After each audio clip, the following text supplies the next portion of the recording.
บายดีพี่น้องงานแรกเอาคีย์บอร์ดใหม่ๆไปทางของงานเนาะงานน้อยๆงานเขาประชุมกันเนาะเสียมอนห้องเอิ้นใช่ว่าซั่นซะบ่ายโมงมาให้ไปเนาะบ่ายนี้สิมากวดปึ๊กอัน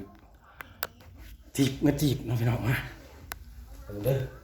คีย์บอร์ดเนี่ยจะได้ก็ได้แหละจะนำได้มาแต่ก่อนกับปนทางนี้สิมาจังได๋กันคีย์บอร์ดออกก่อนอนามัยคีย์บอร์ดก่อนจังหนักเพิ่นนั่งเนาะพุ่นเนาะจะได้สไลด์เด้นะครับงานน้อยแห่งมันเนาะพุ่นลองดูเนาะ100,000 200,000 300,000